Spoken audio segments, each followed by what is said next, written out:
तो दोस्तों Adani energy solution limited ने अपने क्वार्टर 3 के नंबर को डिस्क्लोज कर दिया है। तो चलिए देखते हैं क्या है क्वार्टर 3 के नंबर्स के अंदर डाटा क्रोज में है। तो देखिए पिछले क्वार्टर में कंपनी 6,595 करोड़ का रेवेन्यू जनरेट की थी ऑपरेशन के थ्रू। पिछले साल 5,830 करोड़ के आसपास, जबकि अभी देखें तो बढ़ के 6,729 करोड़ आपको जाता हुआ देखने को मिला। तो साल दर साल जाते हैं तो साल दर साल कंपनी के रेवेन्यू के अंदर एक अच्छी खासी तेजी आपको देखने को मिली। अब बोल सकते हैं 15 से 16% के आसपास का जंप आपको देखने को मिला है।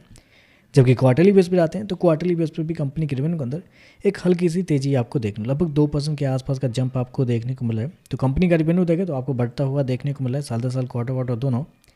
कंपनी इसको कितना किया है 6,729 करोड़ का रेवेन्यू इस क्वार्टर में, जबकि मार्केट का जो अनुमान था वो भी था लगभग 6,200 करोड़ से लेके 7,200 करोड़ के बीच में मार्केट का अनुमान था कि कंपनी के रेवेन्यू आपको आते हुए देखने को मिलेंगे। तो आप कह सकते हैं इनलाइन कंपनी के रेवेन्यू आपको देखने को मिला है। तो रेवेन्यू आपको इनलाइन देखने को मिला है। खर्चे की बात करते हैं, पिछले क्वार्टर में 5,687 करोड़, पिछले साल 4,976 करोड़। अभी देखें तो कंपनी खर्चे 5,803 करोड़ आपको जाता हुआ देखने को मिला। तो खर्चे भी देखें तो खर्चे भी कंपनी के ठीक है, कंट्रोल में ही आपको देखने को मिले। थोड़ा सा ज़्यादा है, बेसिकली क्यों ज़्यादा है वो भी मैं आपको आगे बताता हूँ क्या हुआ है। चलिए कंपनी का प्रॉफिट क्या निकलता है वो देखते हैं। तो देखिए पिछले क्वार्टर की बात करते हैं तो पिछले क्वार्टर में कंपनी 557 करोड़ का प्रॉफिट में थी, पिछले साल 625 करोड़ के आसपास, जबकि अभी देखें तो कंपनी का प्रॉफिट गिर के 574 करोड़ आपको जाता हुआ देखने को मिला। तो साल दर साल जाते हैं तो साल दर साल कंपनी के प्रॉफिट के अंदर गिरावट आपको देखने को मिले। 8% के आसपास की गिरावट है कंपनी के प्रॉफिट के अंदर साल दर साल, जबकि रेवेन्यू आपका बढ़ा है 16% के आसपास बढ़ा है, फिर भी कंपनी के प्रॉफिट गिरते हुए देखने को मिले। क्वार्टरली बेस पे जाते हैं तो क्वार्टरली बेस पे कंपनी के प्रॉफिट के अंदर तेजी आपको देखने को मिली, लगभग 3% के आसपास का जंप आपको देखने को मिला है। तो क्वार्टरली बेस पे बढ़ा है कंपनी का प्रॉफिट, लेकिन साल दर साल गिरता हुआ देखने को मिला है।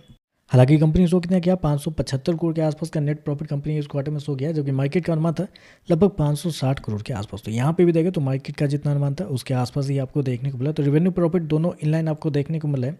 लेकिन याद रखिएगा कंपनी का नेट प्रॉफिट साल दर साल गिरा है, लेकिन कंपनी का ऑपरेटिंग प्रॉफिट अगर आप देखने के लिए जाते हैं तो पिछले साल 1,023 करोड़ था, जबकि अभी देखें तो 1,141 करोड़ था। नेट प्रॉफिट देखें तो आपको साल दर साल बढ़ता हुआ देखने को मिला, जबकि क्वार्टरली बेस पे जाते हैं तो यहाँ पे भी आपको तेजी आपको देखने को मिली है।